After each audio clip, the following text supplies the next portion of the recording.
Je sais même pas par où commencer. Fait que, je vais en dire comme ça. Hier soir, j'étais à la nuit des sans-abri. Je quittais, sur Saint-Denis. 3 gentils petits flics du SPVM m'ont tout simplement reconnu parce que je milite à Montréal depuis quelques années.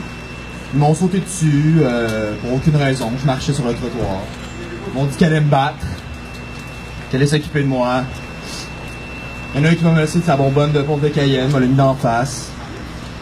Le 18 décembre dernier, il y a un flic undercover, en pleine manifestation. Après une manifestation, en fait. Il sort son arme de service, la crise d'en face, il dit si tu bouges pas, tire une balle. Aujourd'hui, ils sont derrière nous, ils sont armés. C'est violent.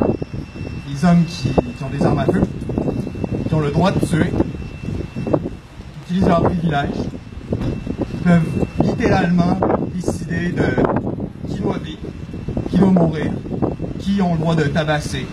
Profilage politique, profilage racial, profilage social. Comme si nos vies valaient moins que les leurs. Le 1er mai 2014, on m'a arrêté dans le Vieux-Port. Je marche sur le trottoir après la manifestation pour la Journée internationale des travailleuses et des travailleurs. Je me fais amener dans une camionnette.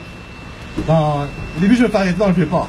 Je me fais amener dans l'est de la ville, dans un petit champ. Le sergent détective Jean-Marc Dextras vient me voir. Tous les gentils petits flics qui s'occupaient de ma sécurité, de mon arrestation après m'avoir tabassé. Monsieur Jean-Marc Dextras ordonne aux policiers de s'éloigner. Il vient me voir et me dit « Frank, on sait que tu milites pour ta brutalité policière, puis on n'aime pas bien ce que tu fais. Et si tu continues, ben, tu finiras pas à l'hôpital, tu finiras pas en prison, on va juste te tuer. » Je suis pas la seule personne dans cette situation-là. Il y a beaucoup de gens à Montréal, il y a beaucoup de gens au Québec qui vivent le profilage racial, politique et social. Il n'y a aucun tabarnak d'élu qui en parle. Jamais.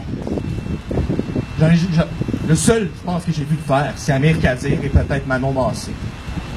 C'est pas mal tout.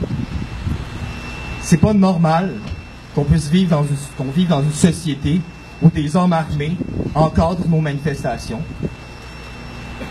puissent encadrer chaque fois que des citoyens veulent prendre la parole pour parler de ce qu'ils vivent, la violence systémique, le racisme systémique, comme si on n'avait pas le droit.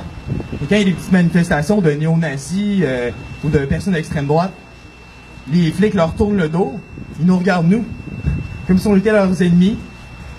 On essaie de dénoncer des politiques qui nous tuent littéralement. Mais c'est encore vers nous qu'ils se tournent. Ils font dos aux politiciens, ils font dos aux personnes qui nous font violence. Qui eux-mêmes nous font violence en ce moment. Juste en étant présent. J'en reconnais une couple d'entre eux qui en ont tabassé des militants ici, là. Je me sens très à l'aise de parler aujourd'hui. Maintenant, je souffre d'un choc post-traumatique. Ces gens-là n'ont rien à foutre de nos vies, des conséquences que ça peut avoir pour nos familles, nos proches, nos amis. Pour eux, on est du bétail. Je sais pas, on est peut-être moins que de la merde. J'en ai aucune idée. C'est souvent ce qu'ils disent, en fait. Donc, moi, ce que je comprends pas, c'est que ces gens-là subissent aucune conséquence. J'ai porté plainte contre le monsieur qui m'a menacé de mort, Jean-Marc Dextras. La déontologie n'a rien fait, il a pris sa retraite. Aucun problème. Le policier, avec sa cagoule, qui m'a pointé son gun d'en face, j'ai jamais réussi à l'identifier. Aucun problème. Cette même soirée-là, une camarade s'est fait fracturer la jambe. Elle s'est fait attaquer par 3 flics undercover. Il y en a un qui avait un couteau. 5 minutes après, un jeune qui souffrait de mutisme, qui ne parlait pas, se fait agresser par 5 autres flics undercover. Prennent un couteau, coupe son manteau, coupe son sac à dos, le crisse à terre. Je veux dire, ces gens-là nous sacent des volets, là. À tous les mois. Il n'y a personne qui en parle. Il n'y a personne qui se pointe pour dénoncer cette brutalité policière. Je salue le courage des familles, des victimes. Je salue les survivants, de qui il faut prendre soin.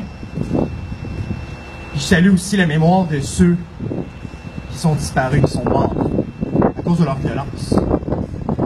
Tout ce que j'ai à dire, c'est qu'on doit rester solidaire.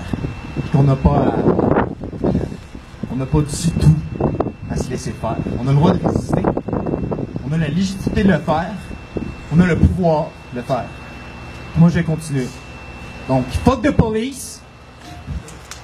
Fuck the police! Solidarité.